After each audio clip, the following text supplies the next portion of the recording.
Olá, meus irmãos de todo o Brasil e mundo afora, que a paz do Senhor esteja com você, na sua vida, na sua jornada, na sua família, aonde quer que você se encontre, que a presença de Deus nunca te falte.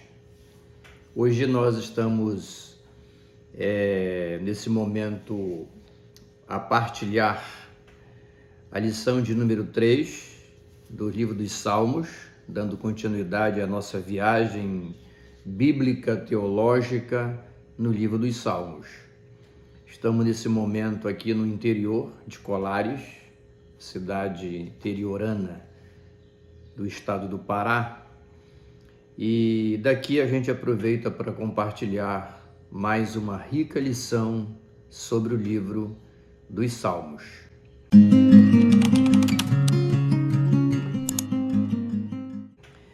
Os objetivos da lição são os seguintes.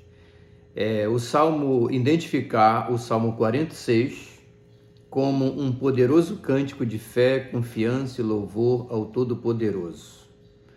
Lembrar que nossa segurança está de fato em Deus, no fato de Deus estar presente. E crer que a plena confiança nele é o segredo para a sua intervenção. Esses são os objetivos. O Salmo é de número 46, o Senhor dos Exércitos está conosco, ok? Muito bem abençoada essa lição. Para iniciar a aula, é importante que você possa fazer uma reflexão com a sua classe, com a igreja, chamando a atenção dos seus alunos, dos irmãos, para as duas características simples de Deus que estão presentes no Salmo de número 46. São elas, ser e estar. O verbo to be, no inglês, né? Ser ou estar. Essas duas características, bem simples, elas estão presentes no Salmo 46 e elas são utilizadas para nos ensinar essas duas coisas que têm uma ligação direta com a pessoa de Deus na nossa trajetória humana aqui, certo? Então, o Salmo 46 diz que ele é, e depois diz que ele está. Ele é uma invocação à sua existência, a existência divina, desse ser maravilhoso, arquiteto do universo, criador e sustentador de tudo. Ele é. A Bíblia Sagrada não foi escrita para provar que Deus existe. A existência de Deus, ela é alvo de debates nos meios científicos, acadêmicos e em outros lugares, não é? Mas a existência de Deus também é ignorada por alguns. A Bíblia, por exemplo, diz que o nécio ou louco, ele diz no seu coração, não a Deus, não a Deus. Mas lá no íntimo existem muitos questionamentos, né? E a palavra de Deus, ela vem no sentido apenas de nos ministrar coisas que têm relação com a divindade. Então o texto diz que ele é, referência à sua existência. E ele está. Isso aí é uma referência à sua presença no meio do seu povo. Se você for estudar, por exemplo, a trajetória de Israel no deserto durante os 40 anos de peregrinação, você vai ver isso lá, bem nítido. A começar com o diálogo entre Deus e Moisés na sarça ardente. Quando Moisés questiona quem está falando aí, eu sou o Deus dos teus pais, existência, né? E depois, quando Israel sai do Egito, durante o dia uma nuvem e durante a noite uma coluna de fogo. Duas representações do quê? Da presença de Deus. Ele é e ele está. O cristão, irmão, quando ele absorve bem essas duas verdades referentes a Deus, isso vai ser de grande valia na sua fé, na sua crença, na sua jornada, na sua missão, na sua trajetória enquanto peregrino aqui nesta terra. Vai ser de grande valia. Então, essa reflexão inicial, ela aguça nos seus alunos o interesse em conhecer um pouco mais desse Deus que é e que está. Apesar de transcendente, ele também é imanente.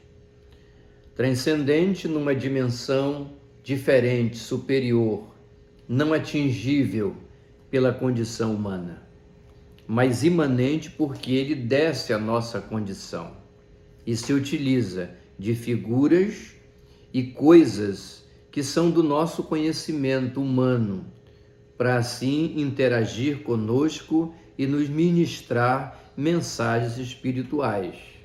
A nuvem e a coluna de fogo, por exemplo, na trajetória de Israel no deserto, é um exemplo dessa imanência, é um exemplo dessa descida de Deus à condição humana para interagir com seus filhos, com as suas criaturas. Essa reflexão ela é muito importante para abrir a lição que nós estamos nos propondo a ministrar. Vamos em frente. O texto áureo está no versículo 1 do Salmo de número 46. Deus é o nosso refúgio e fortaleza, socorro bem presente nas tribulações. Uma comprovação daquilo que nós já acabamos de dizer, daquilo que ele é e o fato de também estar. O Salmo 46 é também chamado Salmo de Lutero. Salmo de Lutero por quê? Porque diz os historiadores que o grande reformador alemão, ele se utilizou, se inspirou no Salmo 46 para a sua postura de defensor da fé cristã, diante das estruturas religiosas que o desafiavam, mas também inspirou a escrever o hino Castelo Forte, muito conhecido aí. Essa parte a gente vai deixar para o final, para o último item do terceiro tópico da lição, essa questão aí de Martinho Lutero. Vamos em frente. O primeiro tópico da lição, aspectos gerais, né? Ao mestre de canto dos filhos de Corá, em voz de soprano, cântico.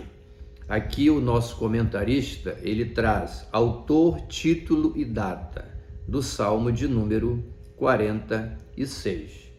Então ele diz aqui que o Salmo 46 é atribuído aos filhos de Corá. Os filhos de Corá. Quem eram os filhos de Corá? Você pode fazer um estudo à parte disso e enriquecer o conhecimento, mas vai aqui uma pincelada, né? Os filhos de Corá, eles eram levitas, né? Corá, ele foi um levita muito importante na estrutura do sacrifício levítico, toda aquela história lá, né, das cerimônias religiosas. E Corá, os seus filhos também se diz que eles eram porteiros, faziam parte das cerimônias, não só no tabernáculo, mas como no templo de Jerusalém. Então eram pessoas importantes, eram músicos, levitas, e eles compunham, eles compuseram muitos salmos, entre eles o Salmo de número 46, atribuído aos filhos de Corá. Esse salmo, talvez ele tenha sido escrito fazendo uma referência ao livramento que Deus deu para o povo de Israel, para a cidade de Jerusalém, contra uma invasão do exército de Senaqueribe, no ano 701 a.C. Foi um evento importante, né? Houve ali um levante, o exército de Senaqueribe se juntou para demolir Jerusalém. E houve ali uma intervenção divina, um livramento, né? Portanto, o Salmo 46 pode ser classificado como um salmo de confiança, fé e louvor a Deus. Em virtude de quê? Dessa intervenção divina em favor do seu povo, certo? É uma forma ele forma uma trilogia. O Salmo 46, ele forma uma trilogia com o Salmo 47, entendeu? E o 48. 46, 47, 48, esses salmos eles devem ser estudados conjuntamente para um melhor entendimento. A temática que predomina nesse salmo é a grandeza e a supremacia de Deus em todos os tempos. E essa colocação aqui é importante, por quê? Porque o nosso Deus, ele continua o mesmo. Você vai, nessa exposição do Salmo 46, você vai perceber essa presença divina, essa intervenção, o estar lá da reflexão. Você vai perceber essa interferência, essa intervenção divina em favor do seu povo, mas também ele intervém em favor de um crente em particular. Não somente de uma igreja, de um povo, de uma família, de um grupo, mas também de pessoas em particular. Isso é muito importante. Nada mudou, ele continua pelejando por nós. O terceiro item fala-se de refúgio e fortaleza. Olha o texto. Deus é o nosso refúgio e fortaleza, socorro bem presente nas tribulações. Tá certo? Então, o que é que nós temos aqui? O Salmo 46 e sua contextualização com a antiguidade. Aqui o pastor Rui Raiol, que comenta a lição de forma brilhante, ele faz uma alusão aqui, o Salmo 46, um salmo de socorro, um salmo de livramento, um salmo de ação de graças, de fé, onde a confiança em Deus, ela é a temática predominante. E ele faz aqui uma conexão entre essas verdades do Salmo 46 com uma questão histórica tratada no Antigo Testamento. Aqui, que é a questão da instituição das cidades de refúgio. A história aqui é o seguinte: quando Israel ele se estabelece na Terra Prometida, né, começa as conquistas, quando esse território ele está sob o domínio judaico, por orientação de Deus, são estabelecidas as cidades de refúgio. O que eram as cidades de refúgio? Elas eram 6, né? E o número 6 aqui é uma alusão à condição humana. 6 na numerologia bíblica é sempre o número do homem, ligado às questões do homem, da raça humana, da criatura humana. E essas cidades foram criadas para quê? Para que quando uma pessoa ela praticasse um ato, um crime, por exemplo, né, ela poderia fugir e em direção dessas cidades de refúgio. A partir do momento que ela adentrasse numa dessas cidades de refúgio, que eram 6 em todo o território, ela estaria o quê? Protegida pela lei. Ele não podia ser mais morto. Por quê? Que ali reinava algumas coisas interessantes, né? Não sei se você já ouviu falar, e o texto faz aqui uma alusão, à lei de Talião. não é? O que era a lei de talião? Era a retribuição, era olho por olho, dente por dente, é a expressão mais conhecida na nossa cultura, né? Essa era a lei de talião. Uma pessoa matava, ela tinha que morrer nas mesmas circunstâncias, da mesma forma, como uma espécie de retribuição pelo ato ilícito praticado. Seria mais ou menos isso, né? Só aqui uma nota de rodapé, a título de esclarecimento. Tem algumas pessoas que pensam que talião era uma pessoa. Não, talião não era uma pessoa, um homem. Talião era um princípio jurídico, né? Ele era uma espécie de um código jurídico, né? Que tinha a ver, um conceito jurídico que tinha a ver com a retribuição. Né? Retribuição. Tipo assim, irmão, para você entender como é que funcionava a lei de talião. Um arquiteto, por exemplo, ele construía uma casa. Um arquiteto, engenheiro, construía uma casa, né? E se no futuro aquela casa viesse a cair, desabar, e o dono da casa morresse em decorrência desse fato, o arquiteto, engenheiro que construiu a casa também deveria morrer. Se o filho do dono da casa fosse a vítima, o filho do arquiteto engenheiro deveria morrer. Reciprocidade, retribuição. Era nesse sentido que funcionava a lei de talião. Aí você pode estudar outros exemplos da lei de talião, mas o princípio era esse aí. E a lei de talião, ela era tão forte que ela é citada, né, nas Escrituras. Olho por olho, dente por dente. Não só no Antigo Testamento, mas no Novo Testamento. Jesus fez referência a essa expressão lá no Novo Testamento. Certo? Então, era exatamente essa retribuição. Então, a pessoa sabia que na hora que ela cometesse algo que trazia um prejuízo, né, para alguém, e aquilo podia ser resultado de uma condenação, né, de uma retaliação, de uma retribuição com a pena de morte, por exemplo, ele tinha a possibilidade de fugir em direção das cidades de refúgio. Uma vez adentrando ali, ele estaria livre.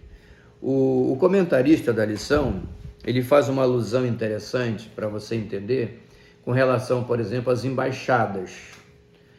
O que é uma embaixada? Uma embaixada, ela é uma representação diplomática de um determinado país. Exemplo, os Estados Unidos da América têm a sua embaixada em Brasília, né? É um prédio dentro de um terreno, né, ali. Aquela propriedade pertence ao governo americano. Ela está situada em Brasília, no território brasileiro, mas ela pertence ao governo americano. Não só a propriedade, preste bem atenção nisso, não só a propriedade, mas o território ali, né, todo o espaço físico daquela embaixada, pelas leis internacionais, pelo direito internacional, ela é considerado um território americano, portanto, sujeito apenas às leis americanas. Então, uma pessoa que está dentro de uma embaixada americana, ele está subordinado a todo o sistema político, jurídico americano e não brasileiro, apesar de estar dentro do território brasileiro, mas ali se transforma em um território do país aonde o país que está sendo representado ali, né, naquela embaixada, aquela representação diplomática. Isso se aplica a todos os demais. No sentido contrário, a embaixada do Brasil nos Estados Unidos, na Inglaterra, também aplica-se o mesmo princípio. Ali é um território brasileiro, entendeu? Um território brasileiro. A polícia não pode entrar numa embaixada para fazer uma prisão, porque aquilo ali não pertence à jurisdição da polícia judiciária brasileira. Você está entendendo? Então, é mais ou menos assim, a cidade de refúgio, na hora que o criminoso, a pessoa que estava sendo perseguida, ela adentrava na cidade de refúgio, ela teria uma imunidade ali, né? Não sofreria mais aquela pena segundo a lei de Talião. Ela seria julgada, mas sem aquela questão da retribuição. É nesse sentido, isso é muito importante. Então, o princípio espiritual aqui é o seguinte: o pecador deve fugir para a presença de Deus. A condição pecaminosa, essa aqui é a aplicação. A condição pecaminosa do homem vai levá-lo o quê? A condenação. Não é? O salário do pecado é a morte. Essa condenação. Mas em lugar da cidade de refúgio, que lhe daria a imunidade, a proteção contra a pena de morte, qual é aqui? Aonde que está o refúgio no sentido espiritual aqui? Em Cristo. Vinde a mim, todos vós que estáis cansados e oprimidos, que eu vos aliviarei. Tomai sobre vós o meu jugo e aprendei de mim, que sou manso e humilde de coração, e encontrarei descanso para as vossas almas. Por quê? Porque o meu jugo é suave e o meu fardo é leve. Olha a aplicação do Evangelho aqui. Então, esta é a aplicação, é o sentido espiritual do refúgio, do Salmo 46, em conexão com o sentido e a finalidade das cidades de refúgio estabelecidas lá na Palestina, nos tempos bíblicos. Esse é o sentido. Então, nós não recebemos a retribuição pelo pecado, porque a Bíblia diz, o Salmo, por exemplo, 103, diz assim: Ele não nos tratou segundo os nossos pecados, nem nos retribuiu. Olha só, a palavra retribuição da lei de Talião. Não nos retribuiu de acordo com as nossas iniquidades. Por quê? Porque nós estamos sendo regidos por um sistema de graça, de amor, onde Deus tem interesse no pecador. Por isso ele é o nosso refúgio. Maravilhoso esse primeiro tópico. Deus te abençoe. Vamos em frente nessa grande viagem pelo Salmo de número 46. O tópico de número 2 diz assim, olha, não temeremos. Não temeremos. Aí vem 3 itens. Primeiro, superando calamidades. Portanto, não temeremos, ainda que a terra se transtorne e os montes se abalem no seio dos mares. Ainda que as águas tumultuem, espumejem e na sua fúria os montes se estremeçam. Aqui está, não é? Então, superando as calamidades. Quando você lê o Salmo 46, eu creio que você já fez isso, você vai encontrar expressões no Salmo que nos apontam essa situação de calamidade. Expressão do tipo assim, olha, montes que se abalam, águas que tumultuam, montes que estremeçam, entre outras.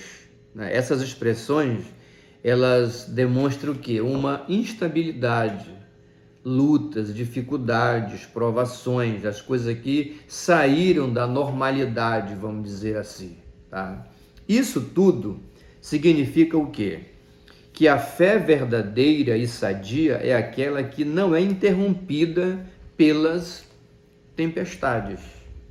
Isso é um princípio muito interessante no Salmo 46, que você não deve deixar de frisar para os seus alunos. As expressões que acabamos de falar aqui, né, montes que se abalam, águas que tumultuam, entre outras, elas representam o quê? Elas significam que na nossa trajetória de vida espiritual, como peregrinos aqui, nós vamos enfrentar essas turbulências. Você, como cristão, não está imune a essas possibilidades. Todos nós poderemos vir a viver momentos de desassossego. Mas qual é a aplicação aqui importante que o professor tem que fazer para a classe? É de que no meio disso tudo aqui, desse desassossego representado por essas reações da natureza aqui, não é? O que significa isso? É que a fé, a nossa fé em Deus, ela tem que prevalecer, ela tem que continuar. Ela não é anulada, ela não perde o seu efeito e a sua eficácia em virtude das turbulências na vida. E é isso que acontece com muitos cristãos. Tem cristão que ele tem uma fé aparentemente forte, até que chegue uma tempestade. E a gente nota que a tempestade vem e joga tudo embaixo. A igreja passa a não prestar, os pastores passam a não valer nada, a Bíblia passa a ser um conto de fadas, e os irmãos passam a ser isso, aquilo, outro, o reino de Deus, e a pessoa começa a duvidar de tudo, ou seja, um sentimento, uma situação completamente adversa se implanta na vida desse cristão que tinha uma fé aparentemente sadia. Isso é uma grande verdade. O Salmo 46, ele vem no sentido de nos ministrar essa questão, que você e eu, enquanto cristãos aqui, nós temos diante de nós a possibilidade, entendeu? De enfrentarmos aqui e ali essas turbulências. E é exatamente nessas circunstâncias que a verdadeira fé se manifesta. Porque dá glória a Deus, culto em ação de graças e comida, quando está sobrando dinheiro na conta, a saúde está lá em cima, os amigos estão presentes, as pessoas estão nos aplaudindo, isso é muito fácil. Precisa muito esforço não é? Precisa não. A fé verdadeira, ela tem que ser demonstrada quando as turbulências estão presentes. Na vida militar, se utiliza na Marinha de Guerra Brasileira o termo mar de almirante. Eu viajei muito em navio de guerra, né? Então, o que é o mar de almirante? Quando o mar está calmo, tranquilo, qualquer um leva o navio. O oficial de navegação, ele diz ao timoneiro, rumos práticos. O que significa rumos práticos? Leva o navio, está tranquilo, está com você o comando. Está entendendo? Está tudo tranquilo, qualquer um conduz a embarcação. Na Força Aérea Brasileira se usa o termo céu de brigadeiro, ou seja, está tranquilo, coloca aí no piloto automático e vamos em frente, está tudo bem. Agora, dentro de uma turbulência, a coisa muda. É preciso o quê? Habilidade, é preciso vigilância, determinação, porque nós estamos diante do quê? De perigos. As ondas vêm, sacode o navio, pode tirá-lo do rumo, e é preciso que as pessoas estejam ali mais atentas. É nesse sentido aqui. Então, quando não se tem turbulência, não se tem tempestades, né, é muito fácil. Entendeu? Mas a fé verdadeira, ela se evidencia quando? Quando essas situações, elas mudam para turbulência. Essa é que é a hora de você provar que você é um cristão de verdade. Alguém já disse, não é? Fé verdadeira é quando você continua acreditando, confiando em Deus, mesmo quando tudo está dando errado. E parece que tem cristãos que eles têm essa dificuldade, não é? Tem dificuldade de lidar com o sofrimento. Eis aí a lição para nós. O segundo item diz assim, rio que alegra. Vamos lá. O versículo 4. Há um rio cujas correntes alegram a cidade de Deus, o santuário das moradas do Altíssimo. Então aqui há um rio cujas correntes alegram a cidade de Deus aqui. Isso aqui é uma reflexão, é um sentido espiritual. O salmista está usando uma linguagem, né? Há um rio cujas correntes alegram a cidade de Deus. Jerusalém, se a aplicação aqui for no sentido literal, Jerusalém ela não era banhada por nenhum rio, ela ficava lá em cima, entendeu? mas aqui a palavra rio é um refrigério espiritual. Qual é o significado? É que o refúgio de Deus está presente em meio às provações da vida. Uma repetição do item anterior, um complemento, digamos assim, não é? Entendeu? Então, há um rio cujas correntes alegram a cidade de Deus. Ou seja, depois de falar de turbulência, de luta, de tristeza, de perda, de amargura, de provações, de tempestades, de levantes naturais, com tanto prejuízo, o salmista aqui, ele traz uma palavra de esperança. Ele diz assim, olha, é como se estivesse dizendo assim, olha, apesar disso tudo, há um rio cujas correntes alegram a cidade de Deus. Uma alusão de que a vida cristã não é apenas dor, sofrimento e provação. Nós temos que viver isso, mas como Jesus falou, tem de bom ânimo. E quando nós temos bom ânimo, que é a fé em evidência aqui, as coisas vão mudando e momentos de regozijo, de gozo, de paz, de bênção também vão se estabelecendo na nossa vida. Esse é o sentido aqui. O item 3 diz assim, olha, Deus nos ajudará, né? Deus nos ajudará. Vamos lá, vamos ler o texto. Deus está no meio dela, a cidade jamais será abalada, Deus ajudará desde o romper da manhã. Bramam nações, reinos se abalam, ele faz ouvir a sua voz e a terra se dissolve. O Senhor dos exércitos está conosco, Deus de Jacó é o nosso refúgio. E aqui o comentarista, ele faz aqui uma conexão com os dias que nós vivemos. Hoje, por exemplo, não só naquele tempo, mas hoje, por exemplo, nós vivemos momentos difíceis. A igreja, enquanto reino de Deus, enquanto corpo de Cristo, enquanto família de Deus, todos nós vivemos momentos difíceis. E todos esses momentos de dificuldade, eles foram previstos, né? Previstos aqui no Salmo 46 e previstos por Jesus em diversos momentos. E depois também pelos apóstolos, nos seus escritos canônicos. Aqui e ali uma referência a situações de desassossego. Você está entendendo? Mas aqui é interessante a gente refletir. Quais são as dificuldades de hoje? As heresias, né?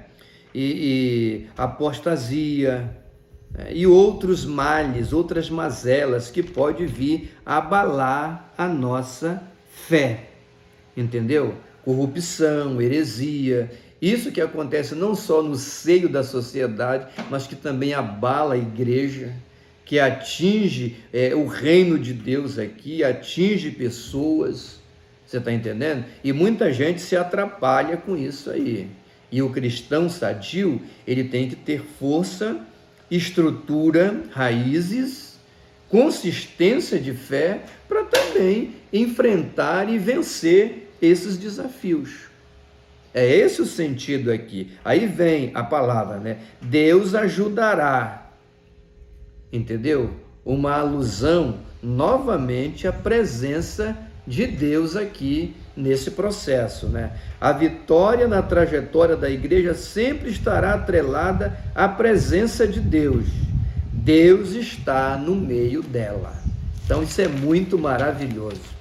Indo agora para o terceiro tópico da lição e para o encerramento, né?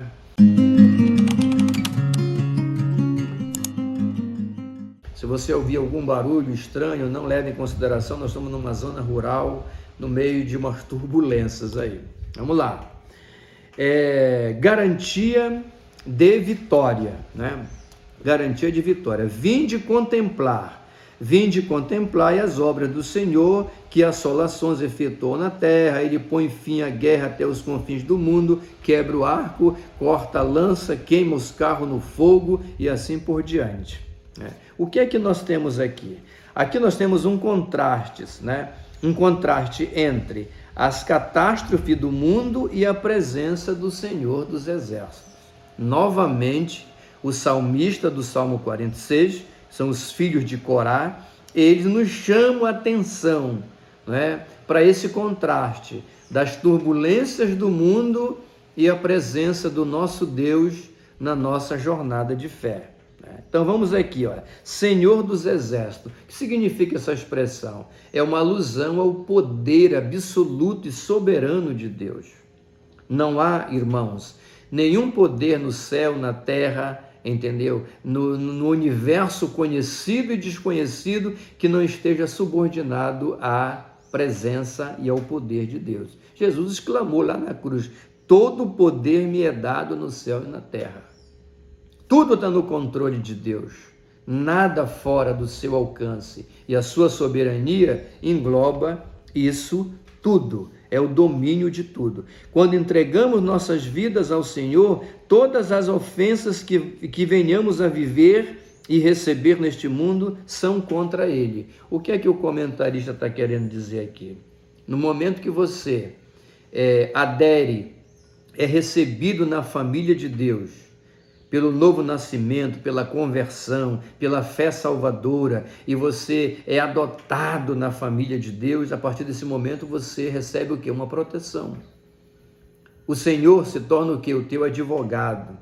O Espírito Santo, já estudado aqui, o Paracleto, ou seja, Paracleto no grego, aquele que foi chamado para estar do seu lado, para te defender, para te encorajar, para te orientar, para te proteger e para te defender.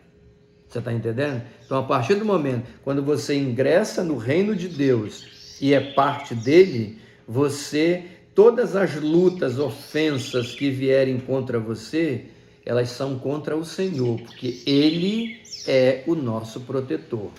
A palavra de Deus diz que quando o inimigo vier contra nós como um volume de águas, o Espírito do Senhor arvorará contra ele a sua bandeira. Olha que coisa interessante. O Senhor pelejará por nós. Tem o mesmo sentido. É essa proteção que está se referindo aqui. Na sequência, o item de número 2, vinde contemplar. O de número 2, aqui também, antes de entrar no item 2, tem dois alertas, alertas importantes. É importante frisar isso aqui.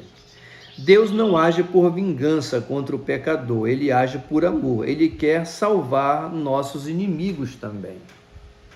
Toda essa manifestação de Deus aqui, no Salmo 46, aniquilando a guerra, quebrando o arco, despedaçando a lança, queimando os carros no fogo, não deve ser visto como um Deus irado para destruir o pecador, porque tem cristão que tem esse sentimento, ele quer que Deus vá lá e destrua o perseguidor, o tentador, o mal político, o político corrupto, entendeu? Não, destrói, mata porque vai melhorar. Esse é o nosso sentimento.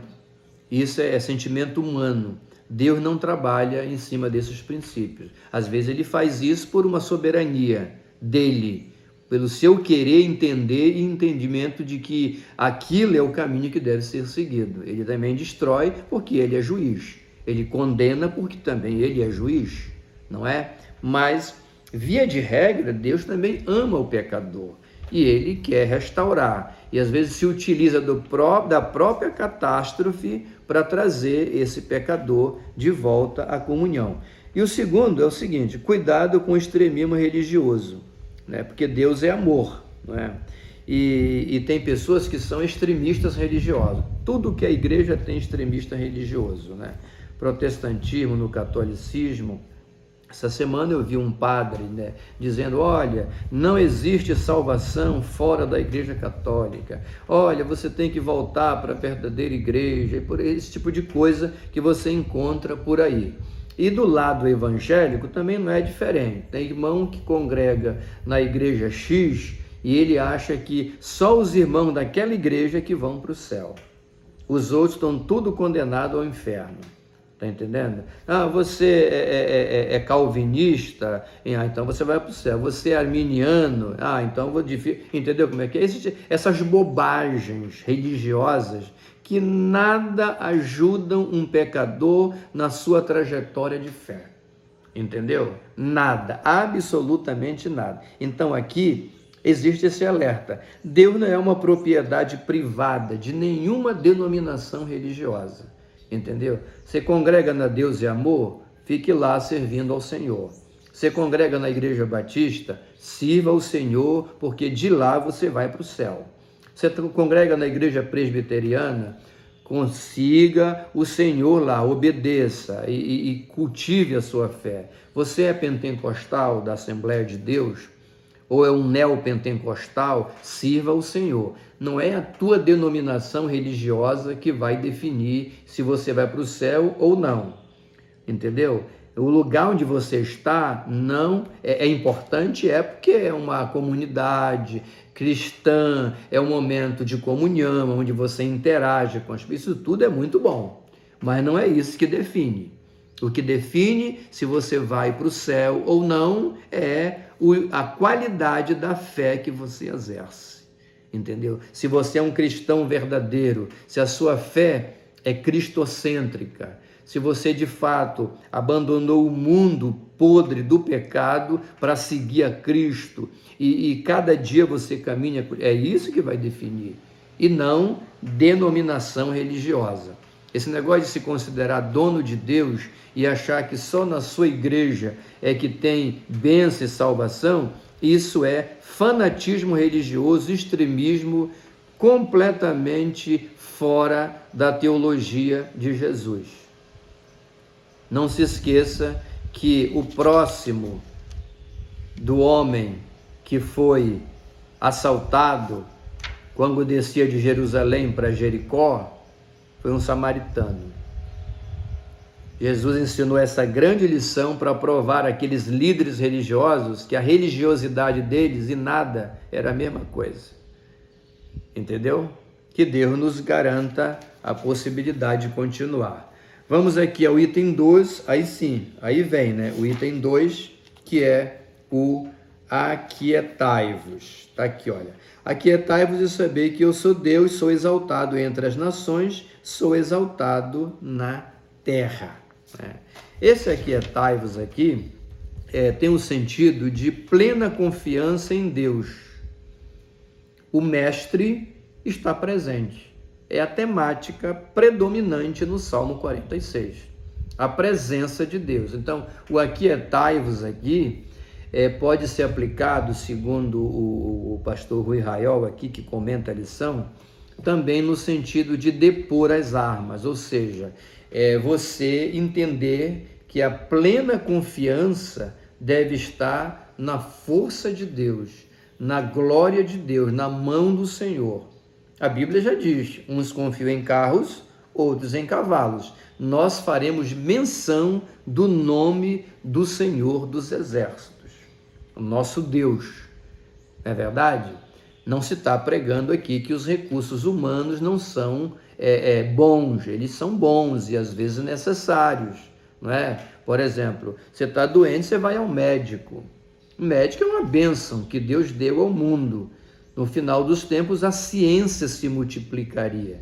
Nós somos gratos por todos os avanços científicos e tecnológicos que o mundo hoje nos oferece. São bênçãos, mas também são limitados. Por quê? Porque não resolvem todos os problemas. Somente Deus tem um controle absoluto de tudo. Então você pode ter recursos humanos, mas a sua plena confiança não deve estar neles. Deve estar em quem? No Senhor dos Exércitos. Por isso que ele está dizendo aqui, aquietai-vos. E é bom se aquietar, porque às vezes você pode ter todo o dinheiro do mundo, todo o poder do mundo, e mesmo assim você está insuficiente diante de certas circunstâncias. Que somente Deus poderá ser o grande diferencial. E o item de número 3, já finalizando, aí sim, né? O Senhor dos Exércitos está conosco. O salmo preferido de Martinho Lutero. Você lembra que lá no início já há uma menção, né? O salmo preferido de Martinho Lutero, e eu deixei para o final porque aqui é tocado nessa questão e a gente faz o fechamento da lição.